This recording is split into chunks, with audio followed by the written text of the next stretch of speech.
penguin, I'm pretty sure that that is, I want to say holly, is molting, basically. What birds do is they replace their feathers every year.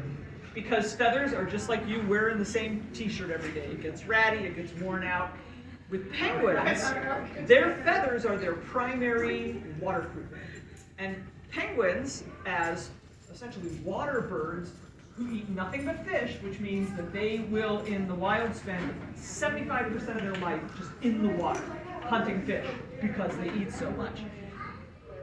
That waterproofing is so important to them that they don't want to have any disruption to their feather flow. So rather than lose a couple feathers here and a couple feathers there, the way birds we're used to do, you never see like a naked robin, you know, but they change their feathers every year too, but they lose a little at a time throughout the course of the year.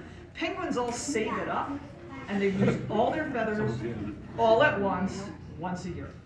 And it's referred to as a catastrophic molt. I love that phrase. Whoa. Someone was being rude. That's usually what happens if someone's being really rude and stealing fish from somebody else. And so what you're seeing is where the old feathers have come out, or have tufted up and come out, and the brand new feathers are growing That was in. funny.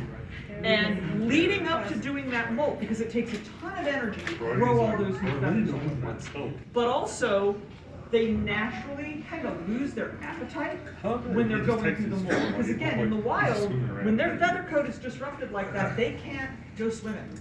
They can't be trusted to get in the water and do all the fish hunting they need to do because they'll get waterlogged, they'll get too cold.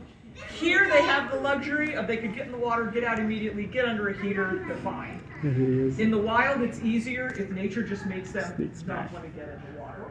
And so leading up to when they do that catastrophic molt, they'll eat like half their body weight for about a month, every day, for about a month leading up to it. And that is also why you might notice that the penguin who is molting looks a tad chubby. They gain a ton of weight. They actually, all of them have name tags. They have little wing bands with their names. The penguins who are molting or just getting ready to molt do not have their wing bands because their wings get so fat the wing bands don't fit anymore and we have to take them off. And which is why I can't instantly look and tell you which penguin that is. Chris can identify all of them because if you look at all of them, they have speckles on the front, and the spot patterns on the front of African penguins are like fingerprints. They're actually unique. So if you're really familiar with all of the penguins, you can just look at the spot pattern on the front of them and you know who it is. Chris can do that. I can't do that with all of them. I can do that with some of them. But part of why we also keep track of how much they eat too is because they eat so much, and we in general go through so much fish here between the penguins and a lot of the birds in the wetlands. We thaw out every day the fish fresh. Because if you eat fish in your own home, you know that it's fine when it's fresh. 7 hours later, 2 days later, not so much. And so we have a giant freezer filled with fish. And we want to know for sure how much we need to thaw out every day to make sure that every penguin gets to eat as much as they want, but we don't have a ton left over because we don't want to waste it. So the ideal fish pool would be if at the end of the day, all the penguins went, I'm done eating, and walked away, and you have one fish left. Because that would mean you know you pulled enough for everybody, but you don't have a lot of waste. And so we partly track how much they eat on any given day, week, month, so that we have a feel for how much we need to thaw every day for feeding them. Now, one of the things that a lot of people aren't aware of with the African penguins that we have here, we'll get people who say, oh, they must be so happy that it's freezing cold right now. So the secret is kind of in their name. They're African penguins. They're native to South Africa. And in fact, most of the penguins in the world are actually from South America, South Africa, right along the equator in the middle of the tropics on the Galapagos Islands. You probably would see the most penguins on a single trip going to New Zealand. So most of the penguins in the world actually live in what we consider temperate to tropical climates. Even though we have this image of penguins living, in ice and the cold, there's only like 3 that live year-round in Antarctica. The rest of them live in what we would consider really, really nice temperate climates. So while the penguins are okay with it being cold, they're very hardy, they're very adaptable. It's not like they love the fact that it gets cold. They're comfortable when it gets hot. We have strategies in place to keep them comfortable both when it gets hot and when it gets cold.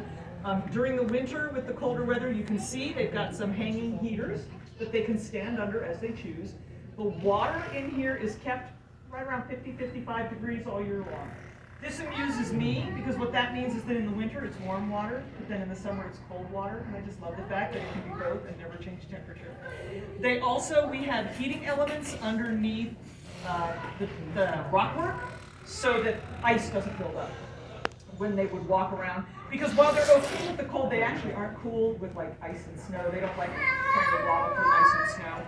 And then of course they've got their little habitats. They can go into their little caves that they can go into, which have some heat retention in them and such. The caves are there primarily, partly because they like to have their territories, they like to have somewhere they can go, but also being a penguin that exists in a temperate area. If you've seen something like March of the Penguins, where they talk about how the male penguin holds the little egg on his feet to keep it warm, that is not an issue when you are a penguin from South Africa. If anything, you need to have your eggs someplace where they're not going to get too hot. And so they actually dig burrows into the ground, kind of almost like a groundhog does, and they lay their eggs in those burrows. And they're really comfortable using essentially artificial burrows in the form of these nest caves as some place to lay their eggs when breeding season rolls around.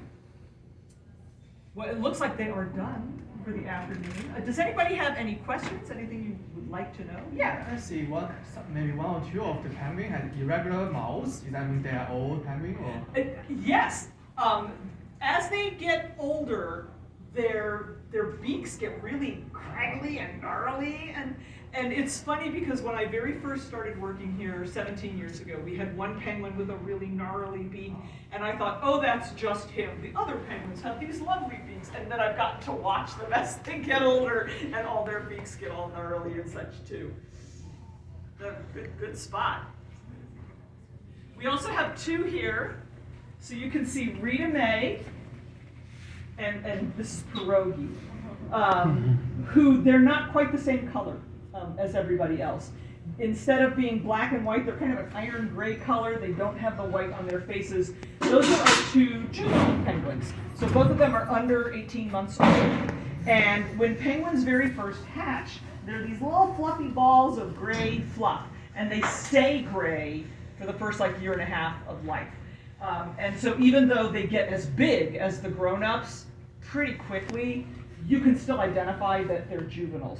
And then at about a year and a half old, they do that catastrophic molt I mentioned. They'll lose all their feathers, and when their feathers grow back in then, they'll grow back in black and white, and that's when they're considered a fully adult penguin. Yeah? Is Sunshine the only penguin that does events? That does events like weddings? No, they actually, we have a handful of them who do weddings, go to classes, and such like that. There's some of them who enjoy doing more than others, but we have several. We kind of rotate them. We don't want to have anybody get used too much and get stressed out about it or whatever.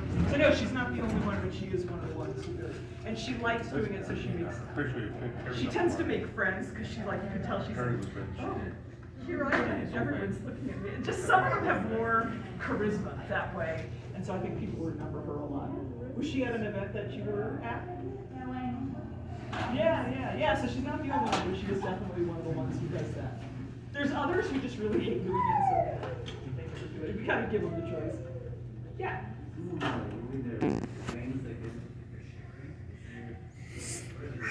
So, this is interesting because this is something that we have noticed and that's actually been recorded in wild penguin colonies too. I don't know if it has something to do with digestion, but they tend to do that after they've eaten. We kind of joke that they're using the little thing to compact the food down in or whatever, but they'll do it even when it's really hot, so it's not that they're cold. And so I don't know that anybody specifically knows what that is related to, but you're correct. It does sort of look like they're shivering, but it doesn't appear to actually do that. Do we know why they do that, Chris? Couple suggestions. When you think Ha! about, I was right. yeah, if you think about, after we gorge, we start to feel a bit chilly. Kind of the same thing. A lot of our energy and blood flows going back. There we go. Chris, the penguin expert. I hate the E word. The penguin guy. There you go. Aww. All right, well, thank you very much, everybody. Look, there's a penguin. So that is one of the penguins. In fact, I mentioned that we sort of trained them for like